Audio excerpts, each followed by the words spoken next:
இந்நூலுக்கு ஆய்வுரை வழங்க இருக்கிறார் திருவாட்டி அனுசியா ஆனந்தரூபன் அவர்கள்.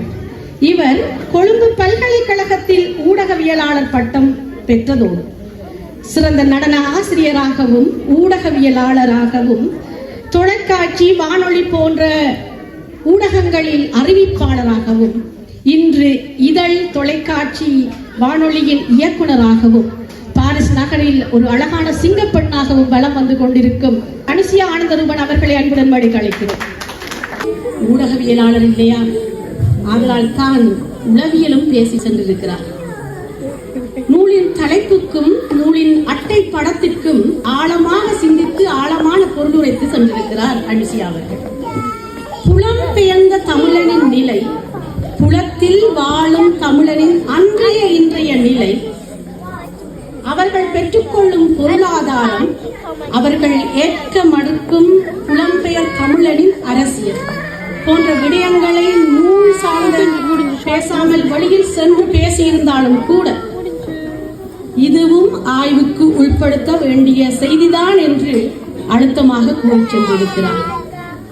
நன்றி சகோதரி. உங்களை எல்லாம் உற்சாகப்படுத்துவதற்கு ஒரு சிறிய நடனம் ஒன்று பார்த்துவிட்டு வருவோம். எல்லோரும் ஓய்ந்து போயிருக்கிறீர்கள், சிற்றுண்டியை உண்டு விட்டு களைத்து போயிருக்கிறீர்கள். கொஞ்சம் உற்சாக சிறப்பான நடனத்தை வழங்கி இருந்தார்கள் பிரெயின் கலை நதி ஆசிரியரான ரோஸ்லின் அவர்களின் மாணவிகள். மிக சிறப்பான ஒரு நடனம். புலம்பெயர்ந்தாலும் மண்ணை விட்டு நாங்கள் புலம்பெயர்ந்திருந்தாலும் எம் கலையையும் மொழியையும் பண்பையும் விட்டு வரவில்லை, எம்மோடு எடுத்துக்கொண்டு வந்திருக்கிறோம். அவற்றை இங்கே விதைகளாக விதைத்துக் கொண்டிருக்கிறோம்.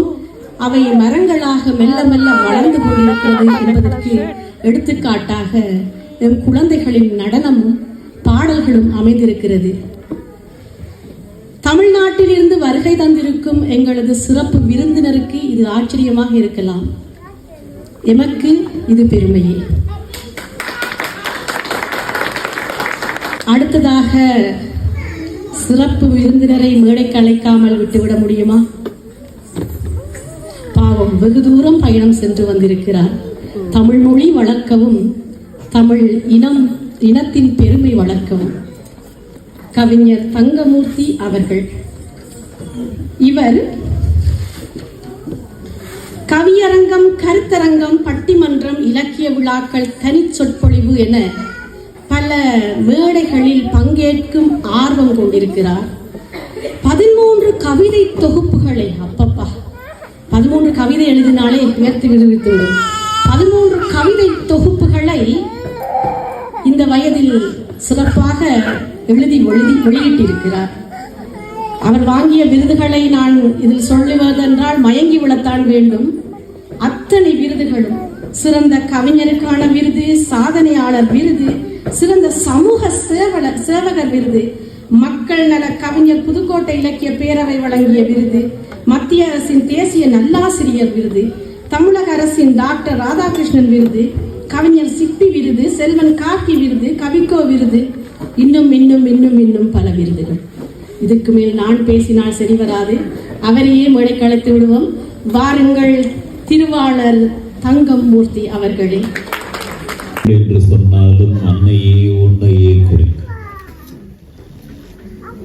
இமிழ் கடல் திரையிலும் குமிழ் விடும் நுரையிலும் இன்னோசை உன்னோசை இருக்கும். தமிழ் தமிழ் என் கையில் உமிழ்நரும் தேனாகும், தாய் தந்த பால்வாசம் பிறகு. அமிழ் கடல் கோளிலும் அமிழாத தமிழே, நீ ஆழ்கவே வானுள்ள வரைக்கும், ஆழ்கவே வானுள்ள வரைக்கும். சவுண்ட குறைச்சிட்டீங்களே.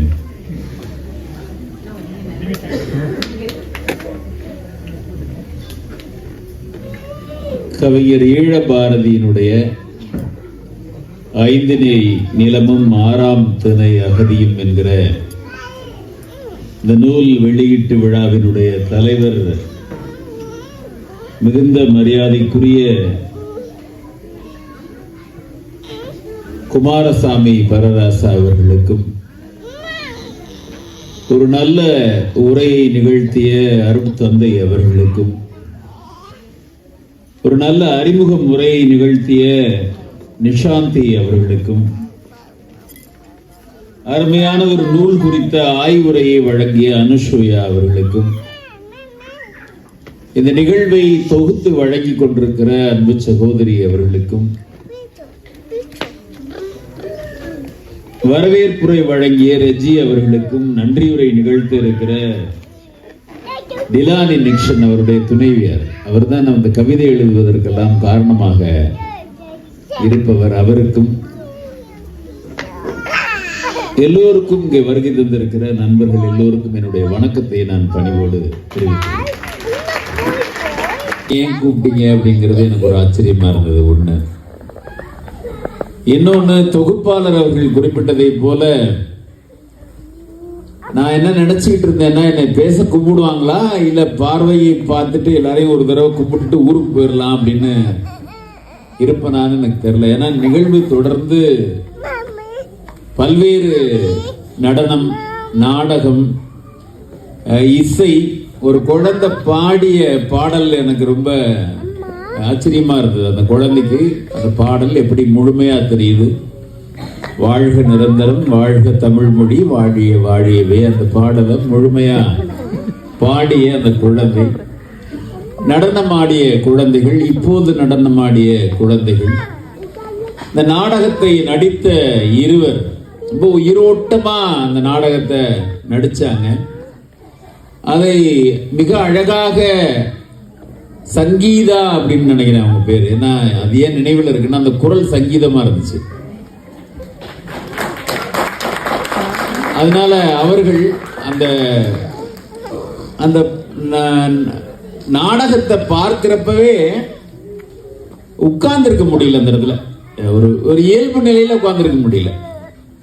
ஒரு டக்குன்னு ஒரு மனசுல ஒரு வழி அப்பிக்கிட்ட மாதிரியான ஒரு சூழலை அந்த நாடக கலைஞர்கள் இருவரும் ஏற்படுத்தினார்கள். குழந்தைகளோடு அப்படியே அணைச்சிக்கிட்டு போறது, அந்த உணர்வுகளை முகத்துல வெளிப்படுத்தின விதம், இது எல்லாமே ரொம்ப அந்த கவிதைக்கு ஒரு உயிரோட்டமாக ஒரு நாடக வடிவத்தில் அந்த கவிதைக்கு உண்மையிலே ஈழபாரதி என்ன பெருமைப்படணும்னா, தான் எழுதிய கவிதையை ஒரு திரைப்படமாக எடுத்தால் எப்படி இருக்கும் என்பதற்கு இது ஒரு சின்ன உதாரணம் என்று நான் நினைக்கிறேன். அந்த வகைக்குள்ள ரொம்ப சிறப்பாக இருந்துச்சு. ஒவ்வொரு கவிதைக்குமே இப்படி செய்யலாமோ அப்படின்னு எனக்கு தோணுச்சு. ஏன்னா ஒவ்வொரு கவிதையுமே ஒவ்வொரு கருத்தை சொல்கிற ஒரு கவிதையாக இருக்கிறது.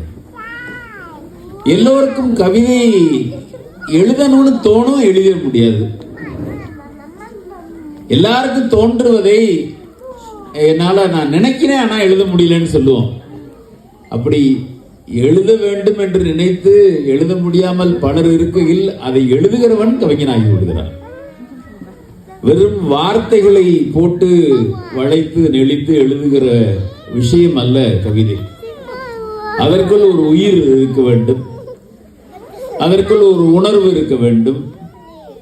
அது நம்மை அந்த இடம் நோக்கி அழைத்து செல்ல வேண்டும். அப்படியான ஒரு பெரிய செய்தி தான் கவிதை. எல்லாருக்குள்ளும் ஒரு கவிஞன் இருக்கிறான். அந்த கவிஞனுக்கு என்ன பெயர் என்று கேட்டால் சைலண்ட் போயட்ஸ் என்று பெயர், மௌன கவிகள் என்று பெயர். இப்ப மலர்களை நீங்கள் பார்க்கிறீர்கள், பார்க்கறதா ரசிக்க வேண்டும் போல தோன்றும். வானத்தை பார்க்கிறீர்கள், அந்தியை பார்க்கிறீர்கள், வைகரையை பார்க்கிறீர்கள், இதெல்லாம் பார்க்கிறப்ப ரசிக்க வேண்டும் போல தோன்றும். அதை எழுதி விடுகிறவர்கள் கவிஞராகி விடுகிறார்கள். அப்படி ஒரு ஈழபாரதி ஒரு நல்ல கவிஞர். அவர் பார்க்கிற பார்வையில் எல்லாவற்றையும் கவிதையாக்கி விடுகிறார். நான் எதை பார்க்கிறேனோ அது என்னை பாதிக்கும். நட்பு என்னை ஒரு துயரத்தில் ஆழ்த்துகிறது என்றால் நான் அதை கவிதையாக தருவேன். கவிதை என்பது சிலருக்கு ரயில் பயணத்தை போன்றது. ஒரு இனிய ரயில் பயணமாக அது அமைந்துவிடும். அது வாழ்க்கை ஒரு சில பேருக்கு ஒரு இனிய ரயில் பயணமாக அமைகிற போது ஒரு சிலருக்கு அது இரும்பு தண்டவாளமாக மாறிவிடும். இனிய ரயில் பயணத்தில் நீங்கள் ரயிலில் ஏறி பயணம் செய்து கொண்டிருக்கிற போது அந்த தண்டவாளம் எவ்வளவு சிரமப்படும் அப்படிங்கறத நீங்க பாத்தீங்கன்னா சில பேருடைய வாழ்க்கை அந்த தண்டவாளத்தை போல இருக்கு. காரணம் என்னவென்று கேட்டால் வாழ்க்கை எல்லோருக்கும் ஒரே மாதிரி இருப்பதில்லை. கலர் கலராய் மிட்டாய் சாப்பிடுவதில் தொடங்கிய வாழ்க்கை கலர் கலராய் மாத்திரை சாப்பிடுவதில் முடிகிறது என்று ஒருவர் சொன்னார். பாதி பேர் இந்த வாழ்க்கையை துரத்தி கொண்டே ஓடுகிறார்கள். சிலர் வயிற்றை குறைப்பதற்காக ஓடுகிறார்கள், சிலர் வயிற்றை நிறைப்பதற்காக ஓடுகிறார்கள். வாழ்க்கையில் எல்லோரும் ஓடிக்கொண்டே இருக்கிற ஒரு காலத்தில், வாழ்க்கையை இப்படி வாழ்ந்து கொண்டிருக்கிற ஒரு வேளையில், தான் பட்ட அனுபவங்களை ஒரு நூலாக்கி கவிதையாக்கி தருகிற போது ஒரு கவிஞனுக்கு எங்கே இளைப்பாறுகிறான் என்றால் கவிதையில் இளைப்பாறி விடுகிறார். ஈழபாரதி ஒரு ஓவியராக இருந்தால் அதை ஒரு ஓவியமாக வரைந்து கொடுத்து விடுவார். ஈழபாரதி ஒரு இசைக்கலைஞனாக இருந்தால் ஒரு இசை வடிவத்திலே ஒரு பாடலாக அதை கொடுத்து விட முடியும். ஆனால் ஈழபாரதி ஒரு கவிஞனாக இருக்கிற காரணத்தினால் எல்லாம் கவிதைகளிலே வந்து விடுகிறது. ஒரு பெண்ணின் அழகை ரசிக்கிற ஒரு காதல் கவிதையை அவரால் எழுதிவிட முடியுமா என்று கேட்டால் எழுதிவிடக் கூடியவர் தான் ஈழபாரதி. அவர் ஒரு காதல் வாழ்க்கையை வாழ்ந்து கொண்டிருப்பவர் தான் ஈழபாரதி. ஆனால் காதல் கவிதையை எழுதுவதற்கென்று ஒரு நேரம் இருக்கிறது, ஒரு கசல் கவிதை இருக்கிறது. அவருடைய அழகை என்னால் வர்ணிக்க முடியவில்லை, ஒரு வயலின் இருந்தால் கொடுங்கள், நான் வாசித்து காட்டுகிறேன் என்று ஒரு கசல் கவிதை. அப்படி ஒரு கவிஞனால் ஒரு வயலினில் ஒரு இசைக்கலைஞனை போல வாசித்து விட முடியுமா என்று கேட்டால் முடியும். ஆனால் ஈழபாரதிக்கு எங்கு பார்த்தாலும் தன்னுடைய மூதாதையர்களுடைய கடந்து வந்தவர்களுடைய அந்த துயரங்களை கவிதையாக்க வேண்டும் என்று அவர் நினைக்கிறார். அதனால்தான் பல மேடைகளில் அவருடைய கவிதையை நான் குறிப்பிட்டு சொல்வதுண்டு. சிகப்பு கம்பளம் விரித்து நீங்கள் நடக்கிற போது சிகப்பு கம்பளமாயது எங்கள் தமிழரின் இரத்தமடாது என்று அவர் எழுதுகிற போது அந்த சிகப்பு கம்பளத்தை பார்க்கிற போதெல்லாம் எனக்கு அந்த கவிதை நினைவுக்கு வரும். பறவைகள் கூடு கட்டுகிற அந்த பறவைகளை பார்க்கிற போது அவருடைய கவிதை நினைவுக்கு வரும். பறவைகள், விலங்குகள், உயிரினங்கள் எல்லாம் ஆபத்தான வாழ்க்கையைத்தான் தேடிக்கொண்டே இருக்கிறது. வானத்திலே பறந்தால் பறவைக்கு ஆபத்து என்று நன்றாக தெரியும். கூட்டிலே இருப்பதுதான் அதற்கு பாதுகாப்பானது. வானத்தில் பறக்கிற பறவைக்கு அந்த வானத்தில் பறப்பது ஆபத்தானது. ஆனால் ஆபத்தாக இருப்பதைத்தான் ஒரு பறவை தேர்ந்தெடுக்கிறது. ஆபத்தாக இருக்கிற இடத்தில் தான் விலங்குகள் வாழ்ந்து கொண்டிருக்கின்றன. புலி இருக்கிற இடத்தில் தான் ஒரு மானம் சென்று வாழ்ந்து கொண்டிருக்கிறது. அப்படி ஆபத்தான இடங்களை நோக்கி அந்த பறவைகள் வாழ்கிற போது, விலங்குகள் வாழ்கிற போது, மனிதன் ஒரு பாதுகாப்பான இடம் வேண்டும் என்று அவன் நினைக்கிறான். அந்த பாதுகாப்பான இடம் தனக்கு கிடைக்கவில்லை என்கிற போதுதான் நீங்கள் சொல்கிற அந்த 6ஆம் திணைக்கு அவன் வருகிறான். 5 திணைகளை உள்ளடக்கிய கவிதை தொகுப்பு. மொத்தம் 38 கவிதைகளை இந்த நூல் தாங்கி இருக்கிறது. இந்த நூலிலே அட்டை படத்தை பற்றி அனுசுயா அவர்கள் குறிப்பிட்டார். இது 5 திணை நிலம், குறிஞ்சி, முல்லை, மருதம், நெய்தல், பாலை. வாழ்கிற இடமெல்லாம் நமக்கு பாலையாகத்தான் இருக்கிறது. ஒரு சிலருக்கு சோலையாக இருக்கிறது, நமக்கு பாலையாக இருக்கிறது. ஆனால் இவர் 6ஆம் திணைக்கு வந்து விடுவார். 6ஆம் திணை எதால் நிறைந்திருக்கும்? இந்த 5 திணைகளும் ஒவ்வொன்றும் ஒவ்வொன்றாக இருக்கும். நெய்தல் கடலும் கடல் சார்ந்த நிலமும் நெய்தல் என்கிற போது 6ஆம் திணை எதுவாக இருக்கும்? வழியும் வழி சார்ந்த இடமுமாக இந்த 6ஆம் திணை மாறி போகிறது. இந்த வாழ்க்கையை, இதனை ஏதிலி என்கிறார்கள், நாடிலி என்கிறார்கள், அகதி என்கிறார்கள். இந்த வாழ்க்கையை, இந்த துயரத்தை, இந்த சந்தித்த அனுபவங்களை, கண்ட வலிகளை, உணர்ந்த வலிகளை எல்லாம் இதிலே கவிதையாக அவர் கொட்டியிருக்கிறார். நான் என்னுடைய வீட்டிலிருந்து புறப்பட்டு இன்றோடு 1 வாரம் ஆகிறது.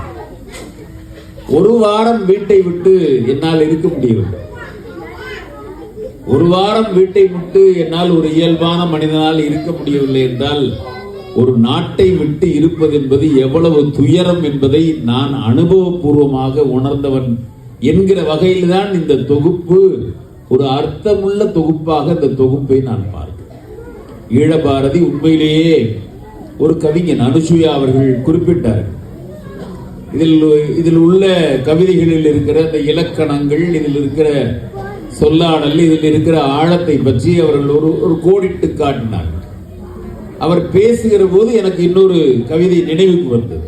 காசி ஆனந்தன் அவர்கள் எழுதுகிற இன்னொரு கவிதை. என்னுடைய கவிதைகளில் நீ அழகை பார்க்காதே, தோரணம் கட்டுவதா கவிஞனுக்கு தொழில், வாளில் கூர்மையை பார், வாளின் அழகு பார்க்காதே என்று அவர் ஒரு கவிதை எழுது. அப்படி அந்த கூர்மையான கவிதைகளை தான் இதிலே அவர் தந்திருக்கிறார். யுத்தம் நிறுத்து, நித்தம் கரையுது குருவிக்கூடு என்று அவருடைய பழைய தொகுப்பில் ஒரு கவிதை இருக்கு. அதே போல 5 திணை கண்ட தமிழன் 6ஆம் திணை தான் இது என்று இவர் இதிலே கவிதைகளை எழுதியிருக்கிறார். டேரியன் கேப் என்கிற பல்வேறு மாநிலத்தினுடைய கவிதைகளை அருட்தந்தை சுட்டிக்காட்டினார். வெறும் இலங்கையிலிருந்து வந்தவர்களை மட்டும் எழுதவில்லை, எல்லா இடங்களிலிருந்து வந்தவர்களை பற்றியும் இவர் எழுதியிருக்கிற இந்த பாங்கை பார்த்துதான் இந்த கவிதை தொகுப்பை நான் ஆச்சரியமாக பார்த்தேன். பாரதி சொன்னான், எமக்கு தொழில் கவிதை நாட்டுக்கு உழைத்தல் இமைப்பொழுதும் சோராது. அப்ப எமக்கு தொழில் கவிதை, எழுதுகோள் தெய்வம் என்றார், என் எழுத்தும் தெய்வம் என்றார்.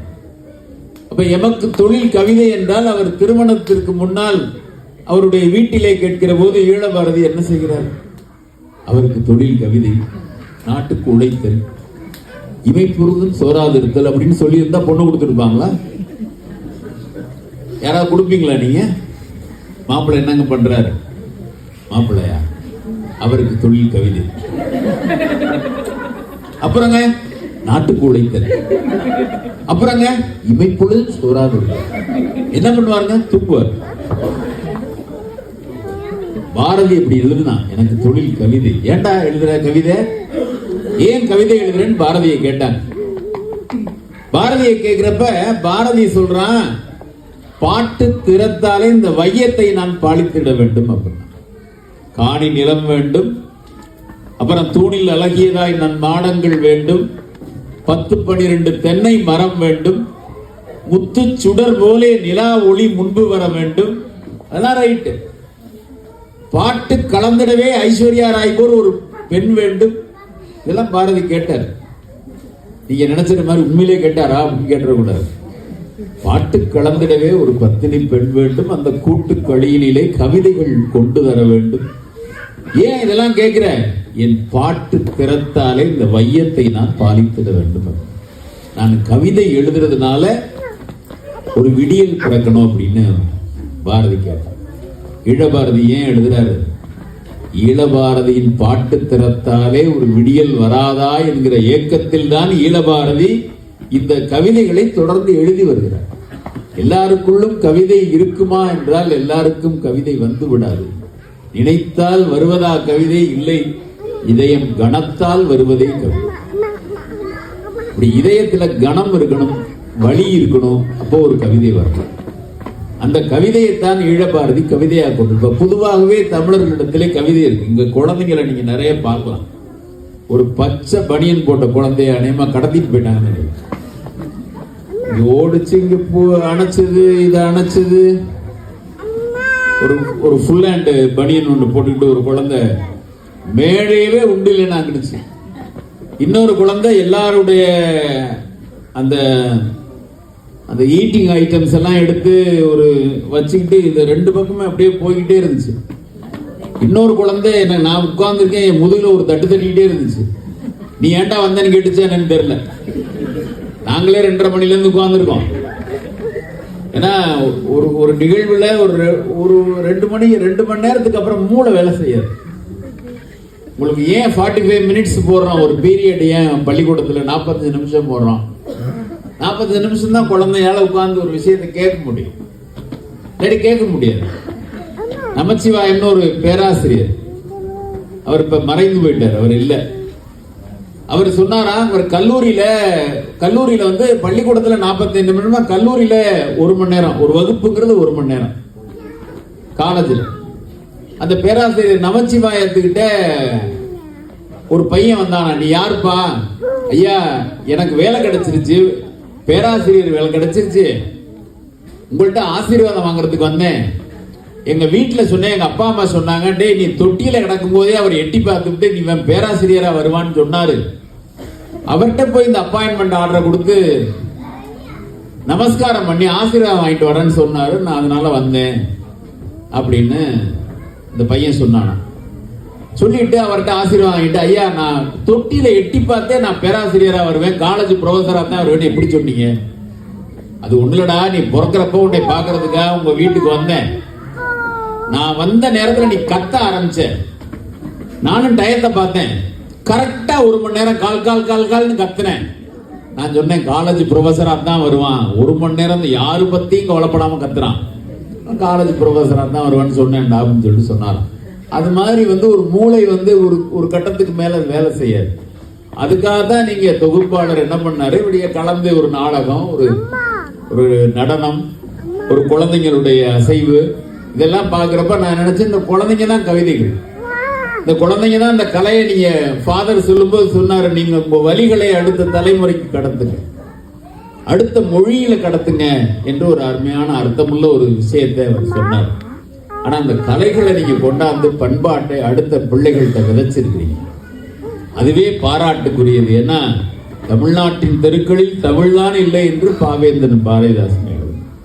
ஆனா தமிழ்நாட்டின் தெருக்கள்ல தான் தமிழ் இல்லை, ஆனா பாரிஸ் நகரத்துல உங்கள்கிட்ட இந்த தமிழ் இருக்கு அப்படிங்கிறத பார்க்கும்போது மகிழ்ச்சியாகவும் ஆனந்தமாகவும் ரொம்ப இன்பமாகவும். இந்த குழந்தைகளுடைய பெயர்கள் நான் ஒரு வாரமா காலத்துல இங்க பல குழந்தைகள், நான் உங்களுடைய பெயர் என்னன்னு கேட்கிறப்ப நல்ல தமிழ் பெயரை அந்த குழந்தைகள் சொல்லுவதை பார்க்கும்போது மகிழ்ச்சியா. அப்ப அப்படியான ஒரு சூழல்ல ஒரு அருமையான கவிதை தொகுப்பை கொடுப்பது மட்டுமல்ல ஈழபாரதியினுடைய வேலை. ஏதேனும் ஒன்றை சாதிக்க வேண்டும் என்று அவர் நினைக்கிறார். சாகாத வானம் தான், வாழ்வை பாடும் சங்கீத பறவை நாம், பெருமை வற்றி போகாத பெரும் கடல் நாம், பொதியும் நாம் இமயம் நாம், ஆகாத பழமையினை அகற்றப்பாயும் அடங்காத காவிரி நாம், கங்கையும் நாம் என்று கவிஞர் மீரா எழுந்தார். சாகாத மானம் நாம், வாழ்வை பாடும். சிறப்பு விருந்தினரின் சிறப்புரை மிக சிறப்பாக இருந்தது.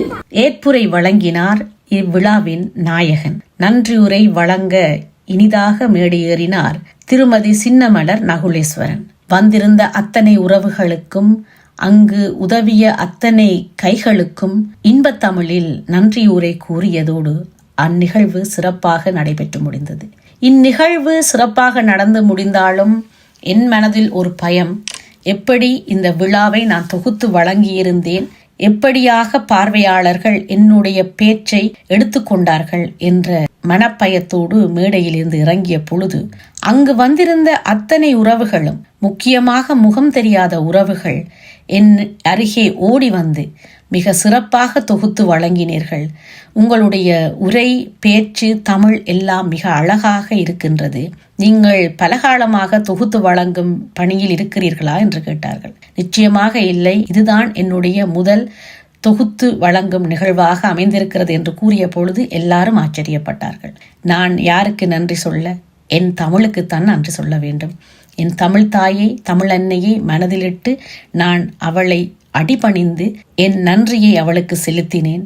அந்த பார்வையாளர்களுக்கும் என்னுடைய நன்றியை இப்பொழுது செலுத்திக் கொள்கிறேன். காரணம், சிறப்புரை, தலைமையுரை, ஏற்புரை என்று எத்தனையோ உரைகள் வழங்கி சென்றிருந்த மிக சிறந்த கலைஞர்கள் மத்தியில் தொகுத்து வழங்கிய தொகுப்பாளினிக்கு வாழ்த்து கூறும் முறை இந்த முறைதான் நான் பார்த்திருக்கிறேன்.